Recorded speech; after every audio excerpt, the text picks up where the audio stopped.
जय श्री राधे राधे राधे। प्रिय साथियों, आज आपके समक्ष एक बहुत बड़ी खोज के साथ में एक बहुत बड़ा प्रसंग, जबरदस्त प्रसंग आपके समक्ष प्रस्तुत करने जा रहा हूं, जो आज तक लोगों के लिए अनसुना रहा है और क्लेरिफिकेशन पूरा नहीं मिल पाया है, पूरा स्पष्टीकरण नहीं मिल पाया है। लोग तरह तरह की भ्रांतियां करते रहे हैं, कई प्रकार की भ्रांतियां, लेकिन सच्चाई कोई नहीं कह पाता। यूट्यूब पे बड़ा बुरा हाल भरा हुआ पड़ा है, कोई सच्चा नहीं कहता, सबने आंख मीच के झूठ बोल रखा है। इसलिए मुझे ये सच्चाई कहने के लिए, ये वीडियो बनाने के लिए मुझे बाध्य होना पड़ा। एक मेरे परम प्रिय प्रभु जी हैं, उनका भी मुझे आशीर्वाद मिलता रहा, उन्होंने भी इस विषय पर कृपा की थी और हम लोग भी इस विषय पर अपना वक्तव्य प्रस्तुत करने जा रहे हैं। और साथियों,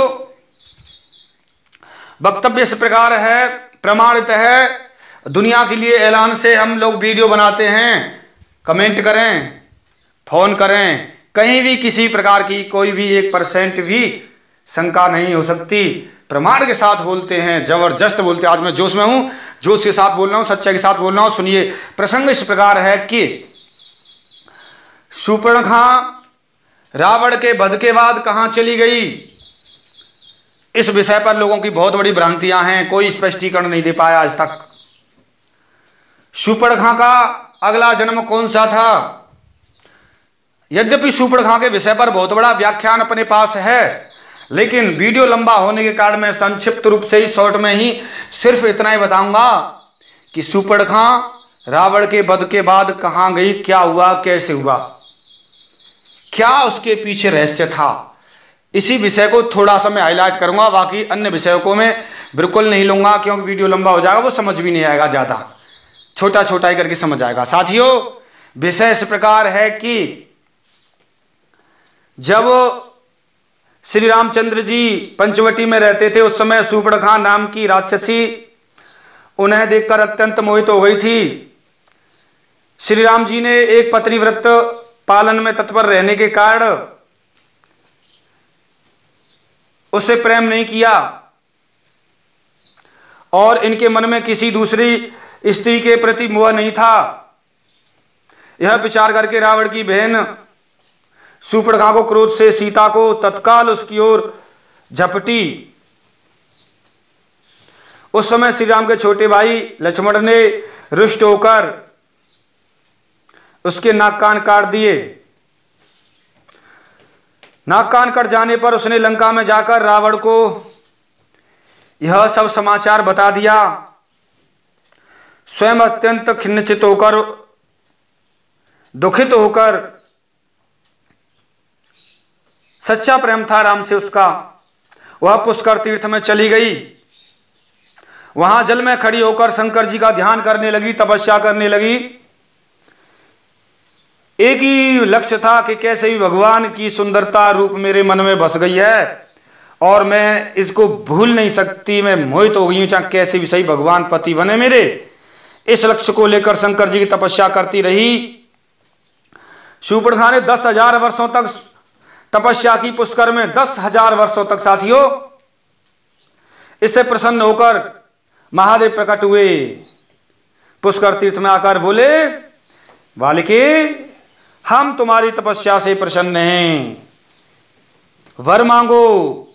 शूर्पणखा बोली, हे भगवान, आप बड़े करुणा सागर हैं, अगर मुझे वर देना चाहते हैं तो वर दीजिए कि श्री रामचंद्र जी मेरे पति हों, यह वर दीजिए मुझे। मैं भगवान को पति मान चुकी हूं और इससे हटकर मेरे हृदय से कोई चीज निकलती नहीं है।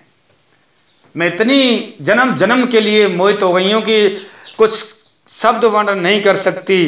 तो शिव जी बोले, बालिके, तुम राक्षसी, हे राक्षसी, सुनो, यह वर तुम्हारे लिए अभी सफल नहीं होगा, लेकिन द्वापर के अंत में मथुरापुरी में तुम्हारी यह कामना पूर्ण होगी, संशय नहीं है। इस प्रकार कहते हुए नारद, इस पर कहते हुए इच्छा रूप धारण करने वाली शूर्पणखा नाम की राक्षसी मथुरापुरी में कुब्जा नाम से प्रकट हुई और श्री कृष्ण भगवान की पत्नी बनी। तो राम जी कृष्ण रूप में यहाँ पर शूर्पणखा के कुब्जा के पति बने हैं। तो रही बात शूर्पणखा का अगला जन्म जो था कुब्जा का था, और रावण के वध के बाद में शूर्पणखा ने तप किया था पुष्कर में जाकर और वर मांगा था। एक कल्प में यहाँ पर ब्रह्मा जी ने भी वर दिया है, वह इस प्रकार वर दिया है कि वह पुष्कर में चली गई शूर्पणखा और ब्रह्मा जी की कठोर तपस्या करने लगी। तो ब्रह्मा जी प्रकट होकर बोले, हे शूर्पणखा, आपने भगवान को पति रूप में मांगा है, इसलिए मैं प्रसन्न होकर आपको वर देता हूं, तुम अगले जन्म में तुम पति के रूप में प्राप्त करोगी, इस जन्म में तो नहीं। यह कहकर ब्रह्मा जी चले गए और राक्षसी अग्नि में अपना शरीर छोड़ दिया। शूर्पणखा ने तपस्या के बाद में, वर पाने के बाद में अग्नि में अपना शरीर छोड़ दिया था, मर गई थी और अगले जन्म में कुब्जा बनी। साथियों, शूर्पणखा मर चुकी थी, मर गई थी। ब्रह्मा जी ने वरदान देने के बाद में, शिव जी के वरदान देने के बाद में और कुब्जा बनी थी। यही सच्चाई है, यही प्रमाणित है। साथियों, अगर किसी बात की किसी को शंका है, कोई चीज समझ नहीं आती है, तो आप कमेंट करें, फोन करें या मेरे पास में आए। आपको साथियों, दुनिया के मैंने कई संतों से भी, कई लोगों से बातचीत की है, लेकिन वो कहते हैं ये कहानी एक कोटपुतली वाले महाराज जी झाड़ के झूठ बोलते हैं यूट्यूब पर कि ये वहां पड़ी, ये पानी, प्रमाण किसी के पास नहीं है। मैंने बहुत बड़े बड़े विद्वानों से बात की। साथियों, हम जो बात कर रहे हैं वास्तव में प्रमाण से बोल रहे हैं, और यही प्रामाणिकता, सच्चाई, ईमानदारी हमारे चैनल की एक विशेषता, पहचान है दुनिया में।